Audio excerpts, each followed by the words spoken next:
we're seeing the narrative for Star Wars gradually changing, gradually shifting, and we're seeing that even more now that we have things like, as you can tell by the headline of this article, the CEO of Disney, Bob Iger, coming out here to make excuses for Star Wars. Now, these excuses aren't really anything unique or new, but they are still excuses for the state of Star Wars and putting the blame in all the wrong places for what has been going on with Star Wars and why it isn't doing very well at this current time. So let's go ahead and get into this article and see what Bob Iger has to say about the state of Star Wars. Disney's first Star Wars plans were too much too fast, according to chairman Bob Iger. There have been plenty of criticisms about the Star Wars franchise ever since Disney purchased Lucasfilm nearly 5 years ago. Even though the franchise has made billions of dollars at the box office, dominated home video sales, produced fan favorite animated series, and is set to expand into live action shows with the creation of Disney Plus, the disappointing box office of Solo: A Star Wars Story, along with the divisive response to Star Wars: The Last Jedi, has caused some vitriol from fans. And with the lackluster response to the Star Wars Galaxy's Edge expansion at Disneyland this year, it seems like Disney chairman Bob Iger agrees. Except he is agreeing with all of the wrong things. He is continuing to put the blame in the wrong place, and you'll see that right here in this quote. I just think that we've put a little bit too much in the marketplace too fast, explained Iger. I think the storytelling capabilities of the company are endless because of the talent we have at the company. I guess you would include Rian Johnson as part of that talent, maybe. And the talent we have at the company is better than it's ever been. In part because of the influx of people from Fox. So, do you see the problem here? He isn't admitting to the fact that Star Wars is in a bad place because of the terrible storytelling that we've been getting, especially after The Last Jedi. The problem that he has with Star Wars, that he is putting as the problem with Star Wars at this point, is the marketplace.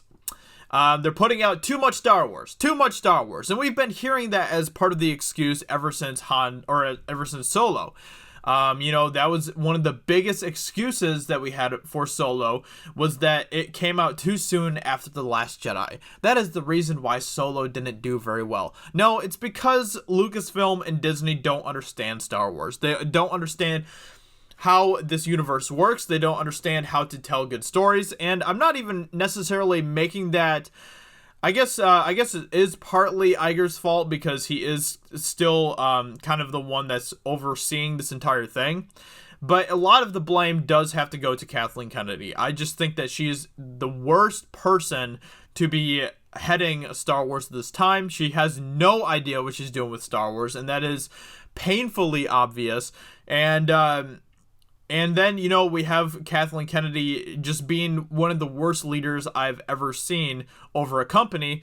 And then we have her, having people like Rian Johnson making Star Wars films, where he doesn't respect the lore of Star Wars. He doesn't, respect the legacy of Star Wars. He wants to just do his own thing and basically just completely screw over Star Wars at the expense of getting a knee-jerk reaction out of fans, which is just horrible.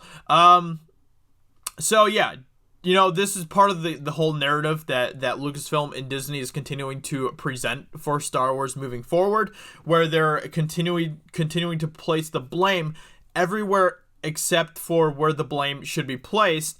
And on top of that, they're continuing to kind of smooth over everything and pretend like there never was necessarily an issue with Star Wars or The Last Jedi or the storytelling or the creative decisions that they made or the fact that they're continuing to push identity politics. None of that is the issue with Star Wars. It's the fact that they pushed out too much, but at the same time, they love the criticism of the fans, right? They love it. They love the fact that the fans are so responsive.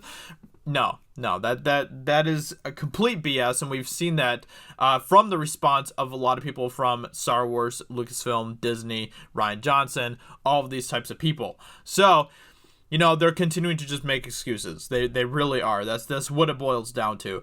Let's see here. So this is something that Kathleen Kennedy said as well. I think there is a larger expectation that Disney has, Kennedy said to Vanity Fair. On the other hand, though, I think that Disney is very respectful of what this is, and right from the beginning, we talked about the fragility of this form of storytelling because it's something that means so much to fans that you can't turn this into some kind of factory approach. You can't even do what Marvel does necessarily, where you pick characters and build new franchises around those characters. This needs to evolve differently. And I disagree. I don't think that is the problem. The problem is that you butchered the storytelling. You butchered the storytelling with The Last Jedi. You butchered the characters that people have grown to love over 40 years of storytelling.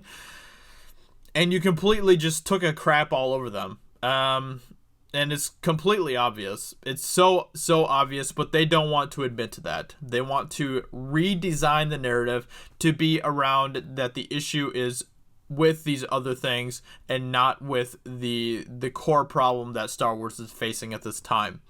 So, it's kind of like a PR move, I guess, but at the same time, it's not a very good one. So with that being said, let me know in the comments below what you think about this. I don't know. This is all just a bunch of BS. It really is. So hope you guys enjoyed this video, and I will talk to you all very soon in another video. Talk to you later. Bye.